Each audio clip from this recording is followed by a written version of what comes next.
An Asian man covered in flames, his fist wrapped in flames hit the ground directly. Instantly, a massive half-body fire dragon appears. The fire dragon spreads its wings made of flames. It roars and devours its enemies. This is the movie we're talking about today. Mortal Kombat: Annihilation. The movie begins with the ancient grudges of the past. Hanzo is the leader of an ancient ninja organization. However, he has long retired from the martial arts world. He lives in seclusion with his wife and children. One day, while fetching water, he still has a unique mark on his arm. Suddenly, Hanzo hears a scream. When he rushes back home, he finds his wife and children mysteriously frozen. Angry, Hanzo pulls out a kunai from the ground. Hanzo, after tying the rope, he eliminates the approaching assassins one by one. The assassin Sub-Zero has been waiting for a while. The two exchange harsh words. Hanzo initiates the attack. They engage in a back-and-forth fight. Sub-Zero gains the upper hand. In the end, Sub-Zero takes away Hanzo's weapon, the kunai.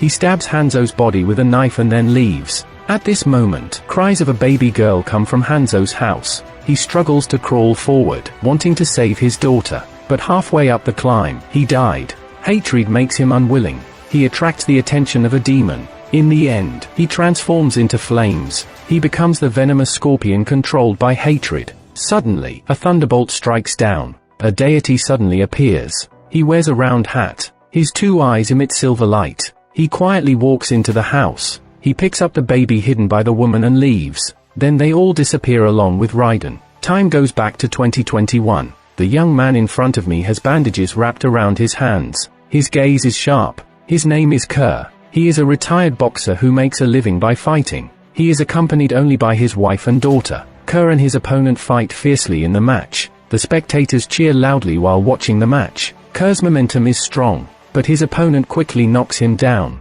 No matter how Kerr struggles, he can't get up. On the other side, the leader of the alien world, Shang Tsung, has an ancient prophecy. Back then, Raiden and other righteous warriors were only trying to stop Shang Tsung from occupying Earth. They made a pact to hold a Mortal Kombat tournament every iteration. If the warriors from the other realm win 10 consecutive times, Shang Tsung will launch an attack on Earth. Now, Shang Tsung has already won 9 times in a row. Earth is on the brink of crisis. An ancient prophecy says that the bloodline of Hanzo is gradually rising. A new group of guardians are uniting. Therefore, Shang Tsung is extremely worried about losing the final match. Sub-Zero, wearing armor, doesn't believe in prophecies. He claims to have killed Hanzo centuries ago. But Shang Tsung doesn't want to complicate matters. He orders Sub-Zero to eliminate Earth's defenders. Although Kerr lost the match, fortunately, he still has his loved ones. Jax is a muscular African-American. He enters the locker room.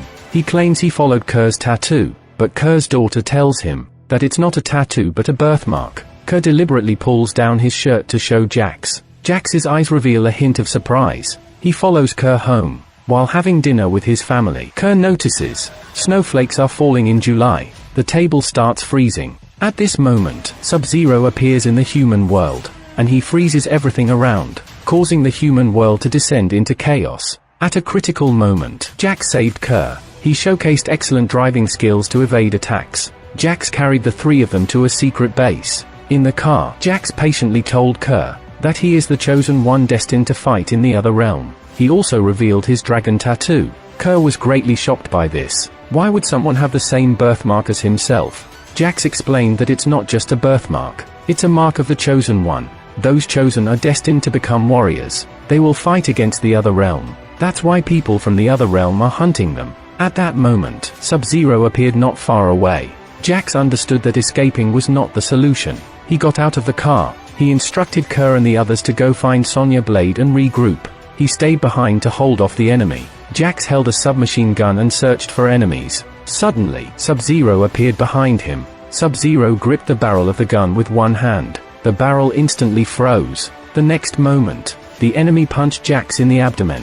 Then he knocked Jax down to the ground. Jax was no match for Sub-Zero. His arms were crushed by Sub-Zero ice. Then he was thrown down the stairs, his fate unknown. On the other hand, Kerr found Sonya with the mark. Jax and Sonya had undertaken a special mission 7 years ago. They once apprehended a fugitive in Brazil. That person displayed abilities beyond human. Jax and Sonya were defeated right then and there. Jax killed the target using his own strength. The dragon birthmark appeared on his body. It took Sonya a long time to find some clues. It turns out there are ancient tribes fighting in the world. The final tournament is fought to claim the Earth. Kerr is one of the Guardians. They are preparing for a new round of combat tournament. After Kerr listened, he thought Sonya was talking nonsense. At that moment, Kerr saw a portrait of a warrior on the wall. Suddenly, flashes of fire and throwing knives crossed his mind. When Kerr snapped out of it, he heard someone speaking in the corner. He walked over to take a look. The person was bound by iron chains.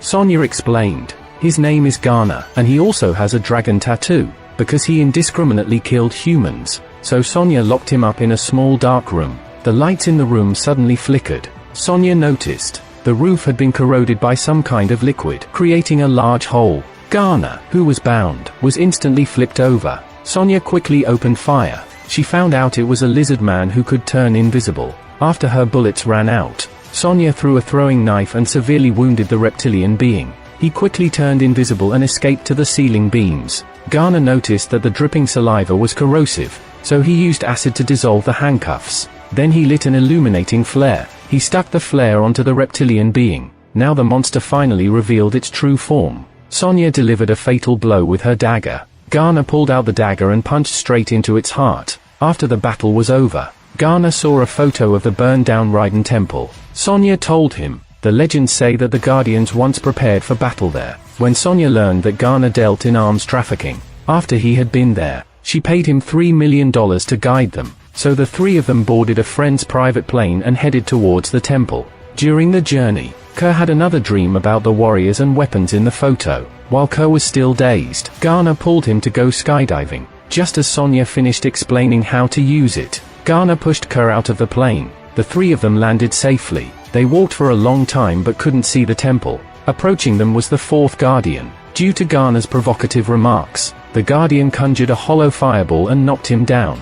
His name is Liu Kang. He comes from the Shaolin White Lotus Society. Liu Kang knew their purpose. He directly led them to a secret cave. Raiden Temple is hidden in it. The murals on the wall depict the history of combat with the otherworldly beings. Jax didn't die either. Monks are helping him construct metal arms. Liu Kang led a few people to meet the legendary Raiden. But Master Raiden looked very disappointed with these individuals. They haven't even awakened their abilities. Sonya doesn't even have the dragon tattoo.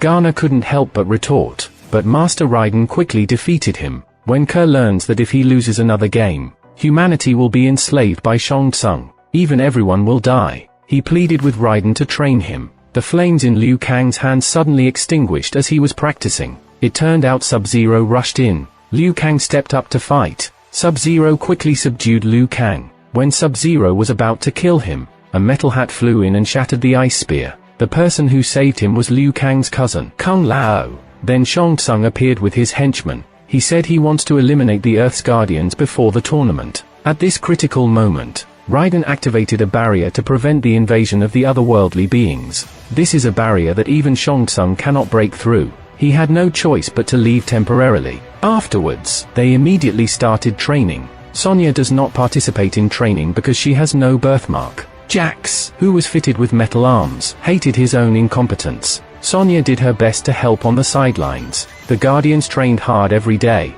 but it doesn't make sense for them to just practice hard. They had to find their inner essence. Kung Lao mocked Garner as a worthless person at the dinner table. Garner expressed his dissatisfaction. Finally, Garner was provoked. Garner's eyes emitted a red wave. The red wave narrowly missed Kung Lao. It turned out that anger was his essence. Next was Kerr's turn. They didn't have much time left, but Kerr was in a very miserable state. He was beaten by the trainers every day and covered in bruises, but he still hadn't found his essence. The deity Raiden appeared and told him the origin of his mark. It turned out Kerr was a descendant of Hanzo. His ancestors were still waiting in the underworld for revenge. Raiden thought Kerr would be the strongest descendant of Hanzo. It seems he was wrong. He opened a portal to send Kerr back home. At this time, something more unfortunate happened. Shang Tsung summoned a few more powerful minions, Kobo and General Rick. The heavyweight was Prince Gloria with 4 hands. While everyone was discussing how to deal with the temple, Kobo had an idea.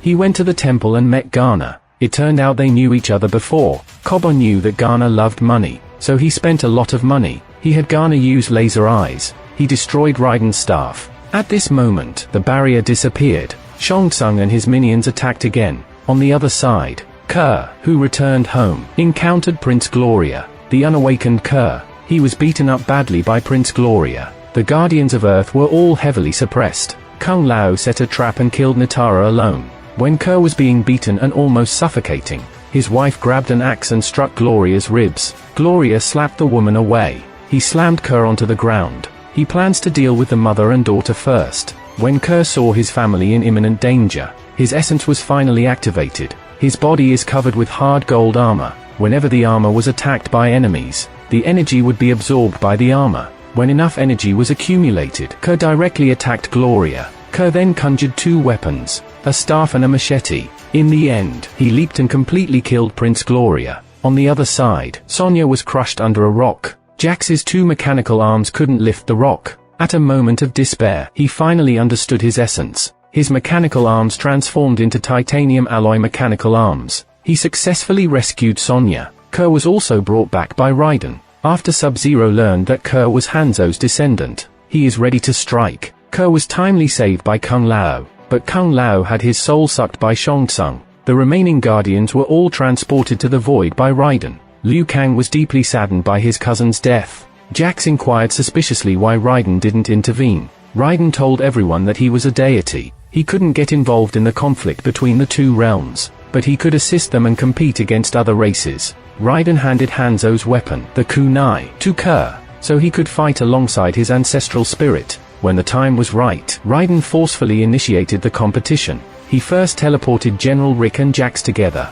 Jax easily crushed Rick's head. Sonya chose to battle the traitor Garner. She used the advantage of the terrain to attack Garner, but she was still caught in a chokehold by Garner in close combat. At a critical moment, Sonya reached for a small statue nearby. She delivered a fatal blow to Garner. Garner's dragon tattoo also transferred to Sonya's arm. Kerr and Liu Kang fought against the enemies Mileena and Kobo. Liu Kang knocked down Kobo with a series of flying kicks. Finally, he unleashed his finishing move. A fire dragon appeared and devoured the enemy. While Kerr was battling Mileena, Sonya, who awakened to the secret, arrived in time. She blasted Mileena to death. When everyone thought they could team up to eliminate Sub-Zero, Sub-Zero froze Kerr's wife and daughter. He led Kerr to the frozen boxing arena. This time he wanted to completely sever Hanzo's bloodline. Sub-Zero suppressed Kerr's fire attribute. Kerr took out the kunai from his waist, but it was taken from him by Sub-Zero. As Sub-Zero prepared to use the kunai against him, Kerr's palm blood soaked into the kunai. Hanzo was summoned by the blood of his descendants. He transformed into Scorpion and came from hell for revenge. The two fought together against Sub-Zero. Finally, Hanzo took off his mask. He spewed hellfire and completely ended him. Then he returned to hell. Kerr rescued his wife and daughter. They hugged tightly. Shang Tsung made a threat. He said death is just a new beginning. In the next step, he will conquer Earthrealm with a large army. Raiden sent him back to the Outworld with a single move. The temporarily victorious Guardians returned to their lives. They began searching for new Guardians again. The movie visuals are quite bloody. The fight scenes between the characters are still good. The middle storylines are somewhat long and dragging. It would be better if the narrative sequence were more refined. The cultural elements of various countries are mixed together in the movie. The characterization of the characters could be more fleshed out. There are many flaws in the portrayal of character behavior. This is a movie adaptation based on the Mortal Kombat video game. The degree of restoration is still good. Does anyone have any thoughts? Welcome to discuss in the comments section.